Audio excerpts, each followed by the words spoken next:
I have been accused over the years in the critical press of providing false hope to people.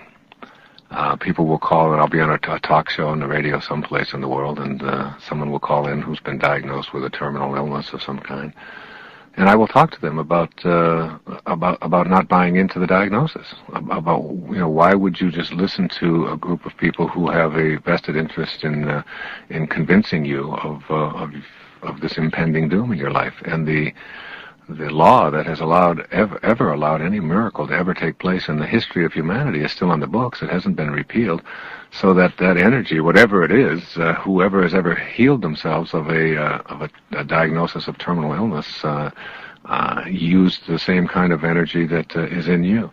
And so people say, well, that's providing false hope and so on. And I remember. Again, to speak about Michelangelo, I mean, these people that I selected for, or that selected me for Wisdom of the Ages, I feel after studying their lives in depth and looking at not only what they had to say, but what they were like. I mean, I feel like you're talking about my grandfather or something when you speak about Michelangelo. And again, in Florence, when we went to Florence, I said, I'm just going to go see the statue of David. And I thought, well, I'll just look at this statue. Everybody has to see David. Yes. And I walked in there, and you go through this long corridor, and you see all of these slaves on either side that are coming out of the concrete that were all sculpted by Michelangelo. And then you come into this room that's all lit, and then there's this statue, this magnificent statue, and it's 18 feet high. And it is the most astounding thing I've ever seen. And I'm not a big art critic or even going to art shows and sculpture and all that. I enjoy it, but it's not something that I have a passion about. Yes. Well, 4 hours later, Michael, I was still standing in front of that statue. My wife and my 3 daughters were out there climbing El Duomo and buying shoes and doing all the things that you do when you're in Italy. Right. And they came back and they said, Dad, come on, we have to leave. And I felt like I couldn't leave that place. It was such a beautiful experience. I mean, you can see every vein in in this thing, and it's just a magnificent experience. So when they ask, there's this wonderful quote that they ask Michelangelo, how could you have created such a perfect specimen of sculpture from one piece of marble? His famous quote is that David was already in the marble. I just chipped away the excess. Yes. And that there's a David inside each and every one of us. Yes. And this idea of if you're, the greater danger is not that our hopes are too high and we fail to reach them, it's that they are too low and we do. And most people see themselves in terms, they don't see, I think you should see yourself as a saint. And I think a person ought to be envisioning themselves as capable of doing anything. I think it's possible to excel in every area of life. That is, you don't have to sort of restrict yourself to one area. I think you can enjoy going to a National Football League game in the afternoon and going to the ballet in the evening. Yes. And people say, well, you're a speaker. Usually speakers, and you get paid a lot for speaking, so usually speakers are not good writers, or because one is introverted and supposedly and one is extroverted. And I have often thought, why can't you be a really fine writer and a great speaker as well? Sure. And why can't you be a great athlete and a poet as well? Why not? And most of these people, like Goethe and Michelangelo and Da Vinci and Shakespeare and Pope and so many of these people, these were people who were masters at 1,000 different things. Isn't that interesting? How we, like in medicine now, I mean, now you have a specialist who specializes in the right finger, Right, exactly. Yes. We have hand specialists, we have foot specialists and nose specialists, and imagine going to school for years and studying only the hand, yes. Whereas here was Da Vinci or Michelangelo, and they studied, they were anatomists. I mean, they studied anatomy, and were medical people, they studied, the way that Michelangelo learned about, how to do sculpture was by examining cadavers. They would literally steal the cadavers and go through, and he would examine them. And it's like when you discover the greatness that's in yourself, and not restricting yourself in any way. And not enough of us can think of ourselves as being able to excel in all areas and to have high hopes about virtually everything. Because high hopes is not just a song that Frank Sinatra sang with a bunch of kids. High hopes is being able to visualize and see for yourself what it it is that you'd like to be able to accomplish in your life. And it's something I'd like to suggest to you when I talk about you can't give away what you don't have. That whatever it is that you are giving away in the way of being offended or being an appreciator, and by the way, appreciation versus depreciation is the highest form of energy that you can have to your thoughts. In other words, every time you have a thought of depreciation, you have weakened yourself in some form. Any kind of a thought of depreciation. Whereas if you can shift a thought of depreciation into one of appreciation, even for that which you have been conditioned to believe deserves to be depreciated, if you can figure out a way to change and alter your thoughts, then you move into a higher energy. But more than moving into a stronger and a higher energy with appreciation, is that you move into a level of consciousness called synchronicity, in which you start to negotiate the presence of energy to serve as an attractor pattern. And that what I'm speaking about, solid energy as the lowest form of energy, and spiritual energy as the highest and the fastest form of energy, and that spiritual energy, the energy of love, the energy of cheerfulness, the energy of kindness, the energy of peace, when this energy is brought to the presence of the energy in which you have problems, lower energy, that these problems dissolve, they can't survive any more than darkness can survive in the face of light, then there is some kind of a gap that you have to negotiate between the world of problem energy and the world of higher energy. But what you have to look at here, when I say you can't give away what you don't have, is to ask yourself, if I can't give away what I don't have, it means that I am giving away what I do have. And because it's the only thing I can give away. I have to have it to give it away. So, and if energy is the vehicle upon which things are attracted and come into my life, then what is it that I am sending out there, because it is in giving that we receive, what is it that I'm giving? What am I sending out there? What kind of energy do I send out there? And begin to look at that as the rationale and the explanation and the reasoning behind what is showing up in your life. That it really has nothing to do with what's going on outside of you in other people and in other events and in what other people are saying or doing or circumstances of your life. As much as we like to use that as an explanation and a rationale for it, that in fact, if you can change around your thinking to ask yourself, why do I keep attracting what it is that I'm attracting into my life, and what can I do to attract something different into my life? These things that we're calling attractor energies, that possibly, just possibly, I might be able to come to a place where I recognize that everything that's going on in my life, everything, I take responsibility for. And if I continue to attract the wrong people, or scarcity instead of abundance, or illness instead of health, or unhappiness rather than happiness, or fear rather than faith. And again, I always go back to that very famous prayer of St. Francis, where there is doubt, let me bring faith. Where there is despair, hope. Where there is darkness, light. Where there is sadness, joy. Where there is hatred, love. And if I can find a way to rid myself of those, just the thoughts, that I might possibly open myself up to a new idea, a mind that is open to everything, is one in which I say that I have been responsible for attracting all of these things into my life, and now I'm going to work at it for a given period of time of attracting something different into my life. I'm going to go with new attractor patterns of energy. I'm just going to go with it. and see if I can make that shift begin to take place.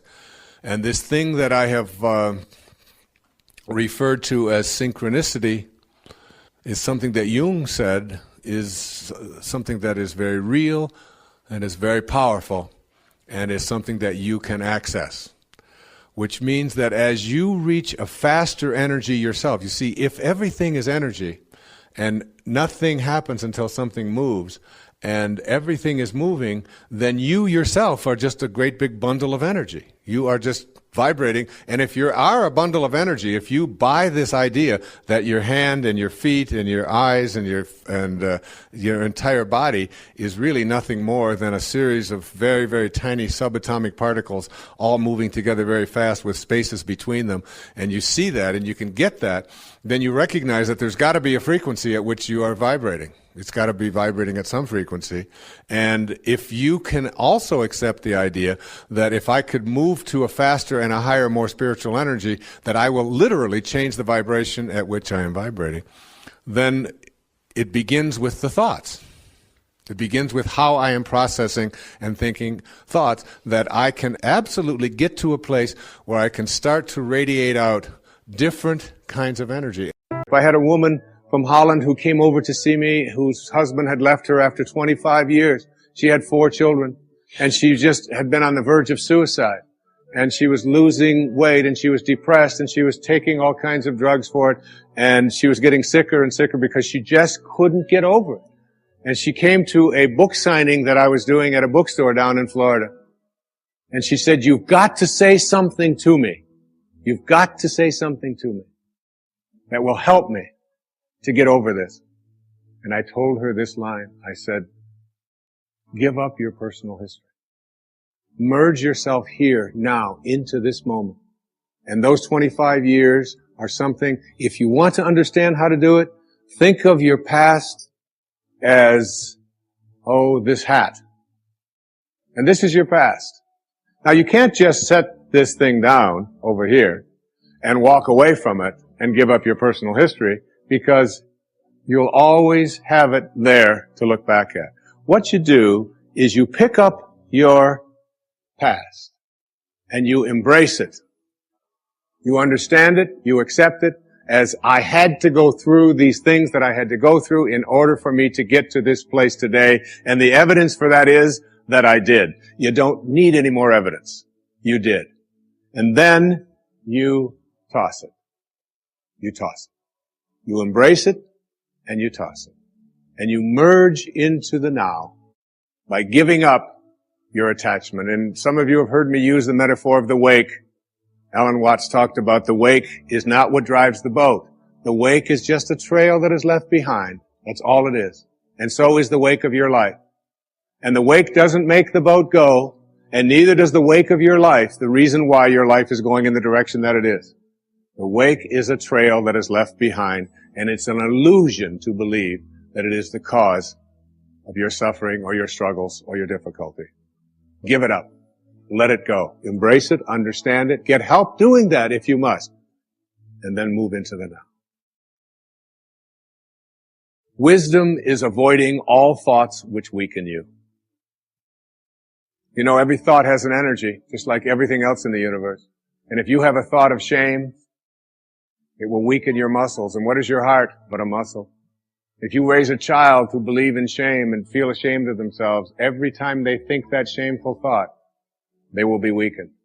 And if you have a thought of fear, and if you have a thought of stress, and you have a thought of anguish and anxiety, all of these thoughts and many more are the thoughts that will always weaken you. When you are having a thought that you know is disempowering you, shift it. Shift it to one that is empowering rather than disempowering. And the thoughts that empower are thoughts of neutrality and willingness and love, and ultimately thoughts of divinity. And when you see a troubled person who is out there struggling at the highest level of unity consciousness or God consciousness, or spiritual consciousness, you recognize yourself in all that you see. There, but for the grace of God, go I. And I am connected to that person. Changing your thoughts. I appeared on the Tonight Show many years ago, several times, quite a few times. And I remember coming home from the Tonight Show, and I was walking along the beach, and they had taped the show the night before, and I was out for a walk, and a woman who lived in the Northeast stopped me, and she said, "Didn't I see you last night on the, how could you be here?" I said, "Well, I flew the red eye, and I was walking along." She said, "You know, we're moving down here." She said, "What are the people like here? What's it like?" And I said to her, I said, "Well, what are they like where you live?" She said, "Well," she said, I live in a very big city." And she said, "They're very pushy. And people are not very kind. And they don't have time for you." And she said, "It's really not very pleasant." She said, "That's one of the reasons I'm leaving there." I said, "Well, that's pretty much what you're going to find here." That's basically what the people are like here. On the way back on the same day, someone else who had seen me the night before on the Tonight Show, who had lived in the Midwest, stopped me and asked me almost the same question. She said, "You live here?" I said, "Yes." She said, "Well, my husband and I are moving here and we're looking for a school." She said, "What are the people like here? What's it like here?" I said, "What are they like in Chicago where you live?" She said, "It's the Midwest." She said, "People are very friendly, they're open, they open their homes to you, they're very loving, they're very kind." She said, "It's a wonderful place." She said, "I love that. I'm going to really miss that." I said, "That's pretty much what you're going to find here." It's what you expect. It's what you think about that expands. It's what Emerson taught us. The ancestor to every action is a thought. Change your thoughts, and you change your world. Change your expectations, and you change around what you begin to manifest and see showing up in your life. Every single person on the planet has within them the potential to be a healer. In order to make conscious contact with your inherent healing powers, you must first make the decision to be healed yourself. Reconnect to the disease-free, loving perfection from which you came is a succinct statement of what self-healing process requires. The universal mind of intention knows precisely what you need in order to optimize your health. What you must do is notice your thoughts and your behaviors, which are creating resistance and interfering with healing, which is the flow of intentional energy. Recognizing your resistance is something that's entirely up to you. That source is never focused on what's wrong, what's missing, or even what's sickly. True healing takes you back to the source. Anything short of this connection is just a temporary fix. When you clean up the connecting link to your source, attractor patterns of energy are drawn to you. If you don't believe that this is possible, then you've created resistance to your intention to heal and to be healed. If you believe that it is possible, but not for you, then you have more resistance. If you believe that you're being punished by the absence of health, that's also resistance. These inner thoughts about your ability to be healed play a dominant role in your physical experience. Becoming a healer by healing oneself involves another one of those imaginary somersaults into the inconceivable, where you land upright and balanced in your thoughts, face to face with your source. You realize, perhaps for the first time, that you and your source are one when you let go of the ego mind, which has convinced you that you're separate from the power of intention. From thoughts of sickness to intentions of wellness. The decision to create is the decision to intend. To create healing, you can't have thoughts of illness and anticipate your body falling victim to disease. Become aware of the thoughts you have that support the idea of sickness as something to be expected. Begin noticing the frequency of those thoughts. The more they occupy your mental landscape, the more resistance you're creating to realizing your intention. You know what those thoughts of resistance sound like. "I can't do anything about this arthritis. It's the flu season. I feel okay now, but by the weekend it'll be in my chest and I'll have a fever." We live in a carcinogenic world. Everything is either fattening or filled with chemicals. I feel so tired all of the time. On and on and on these thoughts of resistance go. They're like huge barricades blocking the realization of your intentions. Notice the thoughts that represent a decision on your part to buy into the illness mentality of the huge profit-making drug companies and a healthcare industry that thrives on your fears. But you're the divine, remember? You're a piece of the universal mind of intention, and you don't have to think in these ways. You can opt to think that you have the ability to raise your energy level, even if all of the advertising around you points to a different conclusion. You can go within and hold an intention that says, I want to feel good. I intend to feel good. I intend to return to my source, and I refuse to allow any other thoughts of disorder or disease in. This is the beginning. You'll feel empowered by this unique experience. Then in any given moment of not feeling well, choose thoughts of healing and feeling good. In that instant, feeling good takes over, if only for a few seconds. Illness is not a punishment. You don't have a need for healing because you were bad or ignorant or as retribution for past life offenses. You've taken on whatever you're experiencing for whatever lessons you need to learn on this journey, which is being orchestrated by the all-providing intelligence that we're calling intention. In an eternal universe, you must view yourself and all others in infinite terms. Infinite terms means that you have an infinite number of opportunities to show up in a material body to co-create anything. As you view the sickness of the mind and body that permeates your own life as well as the rest of humanity, try viewing it as part of the infinite nature of our world. If starvation, pestilence, or disease are a part of the perfection of the universe, then so is your intention to end these things a part of that same perfection. Now decide to stay with that intention, first in your own life, then in the lives of others.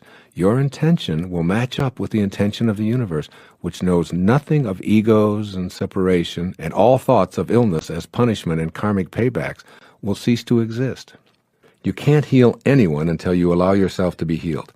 Connect to a loving, kind, receptive to healing energy, which is the field that intended you here. Be willing to accept the fact that you're a part of the healing energy of all of life. The same force that heals a cut on your hand and grows the new skin to repair it permanently is both in your hand and in the universe as well. You are it. It is you. There's no separation. Be conscious of staying in contact with this healing energy because it's impossible to separate from it except in your ego-diminished thoughts. By raising your energy to a vibrational match with the field of intention, you're strengthening your immune system and increasing the production of well-being enzymes in the brain. A change in personality from being spiteful, pessimistic, angry, sullen, and disagreeable to one of passion, optimism, kindness, joy, and understanding is often the key when witnessing miraculous acts of spontaneous recovery from what were called fatalistic prognostications. Don't ask to be healed, ask to be restored to that perfection from which you emanated. Let nothing interfere with the intention that you have to heal and be healed. Discard all negativity that you encounter. Refuse to let in any energy that will weaken your body or your resolve. Convey this to others as well. Remember, you're not asking your source to heal you because this assumes health is missing from your life. Come to the source as whole and complete. Banish all thoughts of illness and know that by connecting back to this source, filling yourself with it and offering it to others, you become healing itself.